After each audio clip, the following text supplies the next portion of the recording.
You can start whenever you're ready. Okay. So yes, it's our birthday. It's been 40 years since Ross Video was started in my father's home back in Montreal, and we've had a fantastic run so far. So yeah, it's now been 50 years since Ross Video was founded in the basement of our family house. That part hasn't changed, but I guess Ross Video has changed quite a bit, even in the last 10 years. I remember one thing when I look at that, the logo behind me on the Ross Production Services van was brand new. It was our 40th anniversary, and that was the year that we decided to launch the new logo. And so it's I guess 11 years old now. It's kind of a memory. I also think I have browner hair and a lot less gray, and I can tell I'm a runner. I look pretty fit there. And I still have the same white shirt. We have not had a down year in 23 straight years. In fact, we've actually grown by 17% compounded every single year for 23 straight years, which is a pretty good investment for anybody. 23 straight years. That was pretty good. Now it's 34 straight years. And I think we now say 15%. It's a little bit, it's in that area. So the big thing, I guess, is that 11 years later, after that video was shot, we haven't slowed down. I think a lot of people used to say, well, David, when the company gets bigger, you have to accept the fact that things are going to slow down, and well, that didn't happen either. So that's pretty exciting. One of the things that I remember about that time is we just finished something called a BHAG. The very first time I'd been reading about big, hairy, audacious goals, and I felt it was important to give the company a little bit of a kick to let it grow. And the goal was basically to hit over 100 million, doubling the company in about 5 years. And I just recently did another kick, and the goal is almost exactly the same, and the decimal places just moved. And now we're trying to double the company and hit $1 billion in sales 5 years from now. So this is, I guess, David Ross, one decimal place over. So we just crossed our 500th employee as well, so we're getting quite large. In the last 5 years as well, we've now bought 10 companies, and we bought 4 companies in just the last 12 months. So I don't think we're slowing down at the age of 40. That's so cute. 10 companies. Anyway, yeah, now it's 21, and I guess working on number 22. We'll see whether that comes true. It'll come true eventually. So I guess it's interesting that the company is 10 times larger, and the number of companies that have become part of Ross has doubled as well, which is pretty satisfying that that's been able to continue. One of the things I think that's going on, of course, is that there's more screens, and so most broadcasters have to be able to do more with less. And they, at the same time, they're looking at higher resolutions and trying to keep up to date with technology. So back then, broadcasters were trying to do more with less. Today, broadcasters are trying to do more with less. Some things never change. We're doing quite a bit to make that a lot easier for our customers. We're recognizing that price is important, but performance ever needs to improve. So, for example, we've just launched an amazing software upgrade for our 2,000 Carbonite customers just in the last 2 years.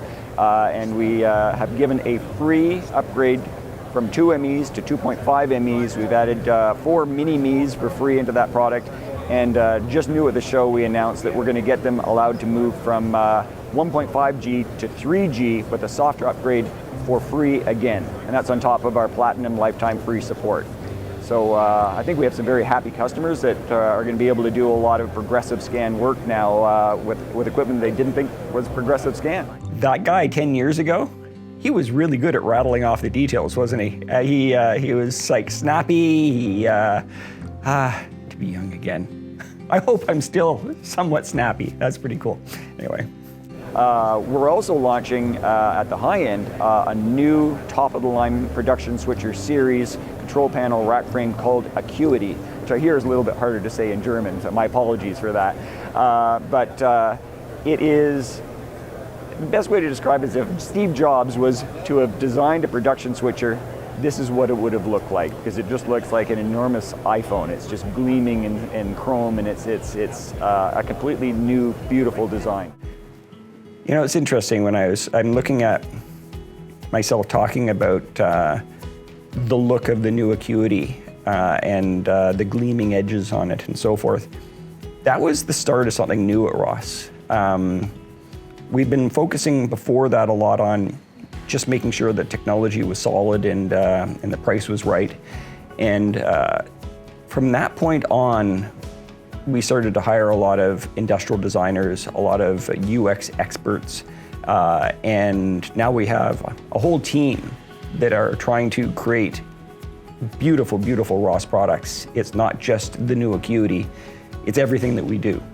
And so it's nice to look back in those days and see the start of it all. It's got a new rack frame that goes all the way up to 120 inputs. But the 4RU one is 60 inputs, 40 outputs, 6 MEs in just 4RU at the same price as our previous Vision product line. So that's going to knock it out of the park and allow people to do even more with less. Other things that we've been doing, I just want to make sure that I cover it, is what's right behind me, we have a truck. Yeah, one of the things it's interesting is I'm looking at the specifications of the products, the resolutions and things like that. It wasn't much before that video that internally inside the company, particularly from the point of view of production switchers, I declared us a Moore's Law company. And the idea of we need to be watching what's going on in the chips and the technology, the processing speeds, and be right there in lockstep with the releases of all the technology that's available to us so that we can pass those new technologies on to our customers. And when I look at what we've done since then, and I think what we're probably going to be talking about at the next trade show, that hasn't stopped either. So there's some fundamentals of the way we do things at Ross that I think haven't changed. So Ross's that's a part of two initiatives. One's called Ross Mobile Productions, and the other one is called Open Truck. And this is something like, pay attention to this one, because let's get your head around it. So Ross Video now not only makes television equipment, Ross now makes television programs. So we're a full service packager now across the United States. We're becoming a national packaging company, particularly doing a lot of sports work for the likes of, say, ESPN and Fox. Yeah, the initiative with the broadcast trucks continues to this day, and I still see it as being something that's fundamental to the DNA of Ross Video. It's one thing to be a technology company where you're kind of hoping you make the right products and you're hoping that your people understand what your customers need. And I think we were doing that back then. But there's a whole level beyond that where if you're using your own products, you're being brutally honest with yourself about, what needs to be better and also the excitement about the opportunities of what you can do better. And so, Ross really deeply understands live production, and I can point at that moment as well as one of the reasons.